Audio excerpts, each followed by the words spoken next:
Bonjour à tous, aujourd'hui on va s'intéresser à une histoire et à un lieu qui défie complètement l'imagination. On va parler du palais idéal du facteur cheval. C'est l'œuvre monumentale, un peu folle, née du rêve d'un seul homme. Quand on voit ça, on se dit quoi? Un temple antique? Le délire d'un roi un peu excentrique? Eh bien non, la réalité elle est encore plus dingue. Tout ça, ça a été bâti, pierre par un simple facteur. Oui, un facteur. Alors la question c'est, qu'est-ce que ce palais au juste? Ok, alors pour vraiment saisir ce que c'est, il faut qu'on regarde un peu plus près sa nature, sa raison d'être. Allez, on plonge dans cet édifice qui, franchement, ne ressemble à rien d'autre. Ce palais, il appartient à une catégorie artistique bien particulière. C'est ce qu'on appelle l'art naïf. En gros, c'est l'art des autodidactes, des gens qui créent sans aucune formation, sans suivre les règles des écoles d'art. Et ce qui est fou avec le palais idéal, c'est que ce n'est pas juste un exemple d'art naïf. Non, c'est carrément considéré comme un chef-d'œuvre, une référence absolue dans le monde entier. Alors, pour situer, on est à Hauterive, dans la Drôme. Le palais fait 26 mètres de long, 12 mètres de haut. C'est déjà pas mal. Mais ce qui est vraiment stupéfiant, ce sont les détails. C'est un mélange complètement improbable de styles. On a un temple hindou qui côtoie un chalet suisse, juste à côté d'un château du Moyen-Âge. C'est un vrai patchwork. Et d'où venait toute cette inspiration? Eh bien de la nature bien sûr, mais surtout des cartes postales que le facteur distribuait tous les jours. C'est comme s'il avait construit un monde imaginaire dans son jardin avec les matériaux les plus simples. Bon, on a vu ce qu'était le palais. Mais maintenant, la question qui brûle les lèvres, c'est qui? Qui est l'homme derrière tout ça? Qui a pu avoir une telle vision? Et surtout, une telle persévérance? Il s'appelait Joseph Ferdinand Cheval. Il est né en 1836 et il est mort en 1924, après une vie, on peut le dire, bien remplie. Et son métier alors? Eh bien c'était ça, facteur rural. Pendant des décennies, son quotidien, c'était la routine, les longues marches, seul, à travers la campagne. Et c'est justement ce contraste qui est incroyable. Le décalage entre cette vie toute simple, presque banale, et son œuvre, complètement folle et extravagante. C'est vraiment ça, le cœur de son histoire. Et pour construire ça, oubliez les engins de chantier, les grues, les équipes d'ouvriers. Non. Son outil principal, son seul vrai compagnon de travail, c'était sa brouette. C'est avec ça qu'il a littéralement transporté son rêve, pierre après pierre. Ok, mais alors pourquoi? Pourquoi construire un truc pareil? L'idée a commencé comme un rêve, c'est vrai. Mais ce qui a vraiment tout déclenché, c'est un événement très concret. Presque un accident en fait. Il le dit à lui-même, pendant ses tournées interminables pour distraire ses pensées, il rêvait, il s'évadait. Ce palais féerique, il a d'abord construit des milliers de fois dans sa tête, bien avant de toucher à la moindre pierre. C'était son refuge, son jardin secret. Et puis un jour, en avril 1879, le rêve et la réalité se sont percutés, littéralement. Pendant sa tournée, il trébuche, il tombe. Un accident bête.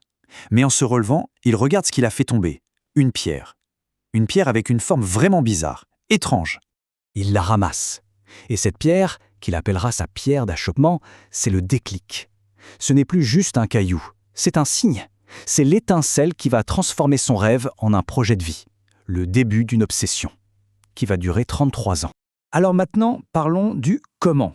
Parce que, rêver, c'est une chose. Mais bâtir un monument pareil, tout seul, l'ampleur de la tâche, elle donne le vertige. C'est juste colossal. 33 ans d'épreuve. 93 000, c'est le nombre d'heures qu'il a consacré. Et tout ça, fait par un seul homme. C'est d'ailleurs ce qu'il a gravé lui-même sur son palais. Travail d'un seul homme.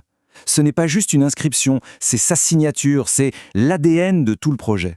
Et son rythme de vie était incroyable. Le jour, pendant sa longue tournée, il ramassait des pierres, il les mettait de côté. Et la nuit, à la seule lueur d'une lampe à pétrole, il devenait bâtisseur. Il assemblait, il maçonnait. Et pendant ce temps-là, bien sûr, les gens du village se moquaient de lui. Ils le prenaient pour le fou du coin. Alors au final, que devient ce palais, après tant d'efforts, après toutes ces moqueries? Quel est l'héritage de cette œuvre complètement hors norme? Eh bien, la reconnaissance, elle n'a pas été immédiate. Loin de là. Le palais est fini en 1912, mais il a fallu attendre 1969 pour qu'il soit enfin classé monument historique. Et ça, c'est grâce à André Malraux qui s'est battu pour. Aujourd'hui, c'est une toute autre histoire. Le palais appartient à la commune et c'est devenu une véritable icône de l'art brut. Il y a plus de 200 000 visiteurs qui viennent chaque année. Finalement, le rêve un peu fou du facteur est devenu un trésor national.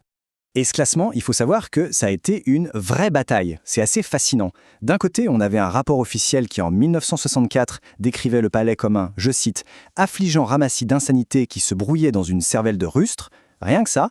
Et de l'autre, on a André Malraux, ministre de la Culture, qui tape du poing sur la table et qui dit en substance « C'est le seul représentant de l'architecture naïve, ce serait enfantin de ne pas classer. 2 visions du monde qui s'affrontent, et à la fin, c'est l'art qui a gagné. » Et l'histoire ne s'arrête pas là.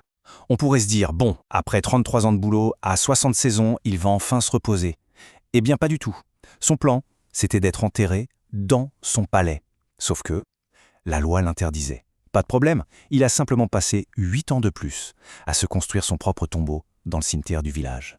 Un tombeau qu'il a baptisé avec la même poésie, le tombeau du silence et du repos sans fin. Ça montre bien que son besoin de créer, cette flamme, ne s'est jamais éteinte. Jusqu'au bout.